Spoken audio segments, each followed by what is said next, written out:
So Steve, what couldn't you get done, and what was the obstacle?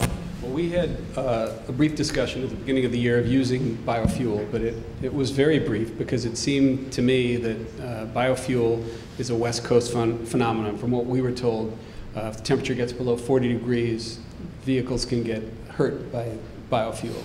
The fuel can become sludgy, it can jam things up. So it really wasn't even considered as an option, and that was disappointing to me because it seems like, as you did, Tom, you make a case for it, and somebody's got to get out there and do it and just show that it can work. It can be made to work. I think you can mix it with kerosene a little bit during the colder weather, and it helps a bit. Were you working primarily in temperatures that were above 40? Yeah, I think so. It started getting, I think we were above 40. Scott, were we always above 40? You I would say for 90%. Yeah. We finished by mid-October.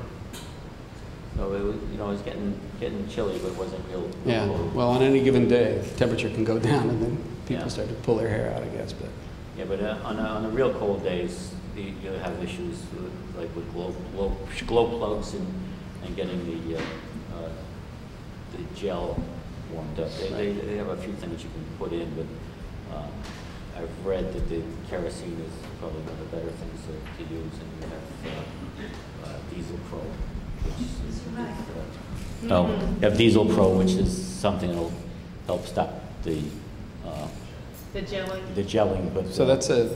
But a real cold day, you're going to have issues with starting. Yeah, well, that's a technology thing. I think as the technology gets better, that problem will get better. But it's also a problem of state of mind, people being willing to get out there and try stuff. If you ever need your transportation guy to have a conversation with one who's had experience with biodiesel, or a lighting guy who's wants to talk to a green lighting guy, we have resources. You can talk to PGA people, to call Mary Jo or me or Dana.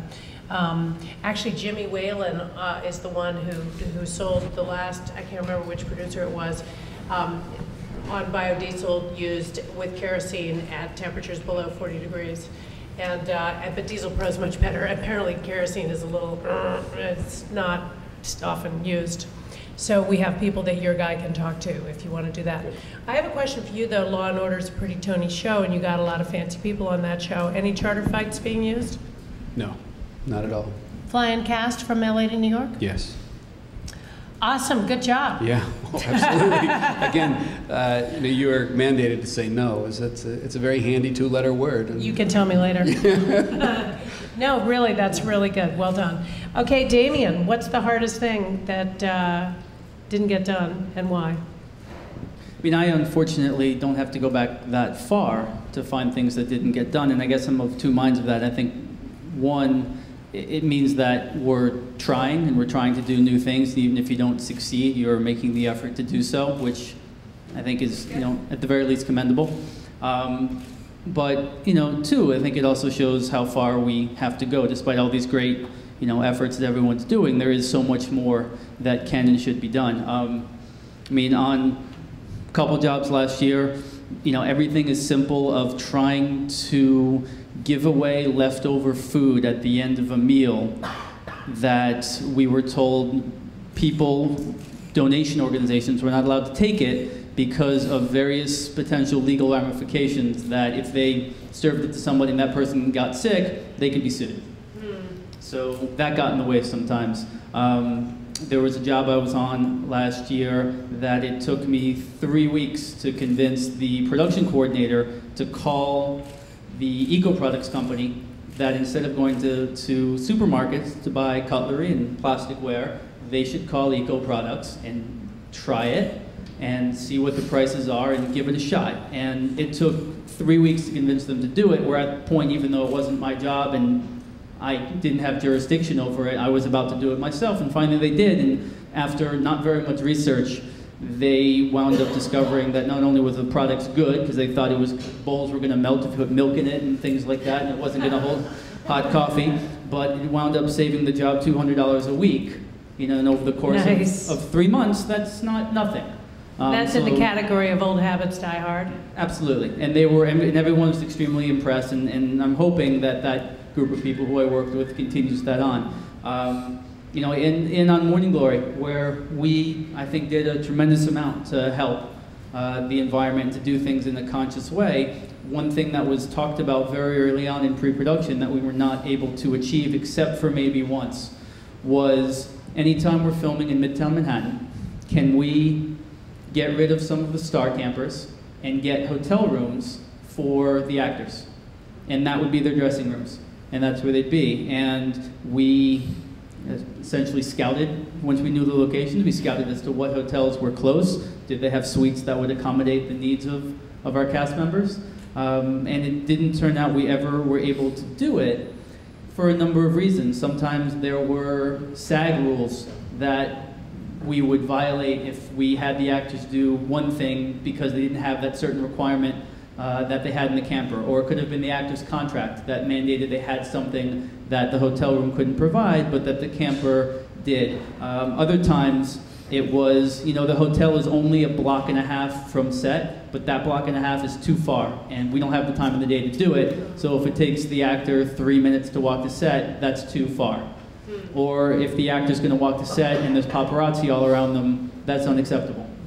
So even though we were set up, and in theory it seems like such a good idea to do it, and you know, you can, you know, save, you know, one vehicle one day. I mean, it all adds up over the long term. And over a $50 million movie that's shooting all in New York, those little things add up and can make a big difference. So it's those little things for me that you're not able to get done that I think is a source of frustration and something I'd like to see improved.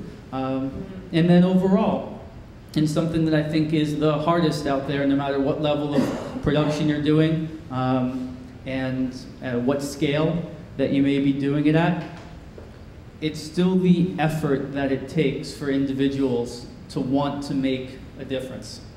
And so it's getting those people, whether it's the studios and the producers, to make huge decisions that can impact the whole production on a huge way, or if it's just an individual that can make the choice to recycle a gel, or to use a water bottle as opposed to bottled water.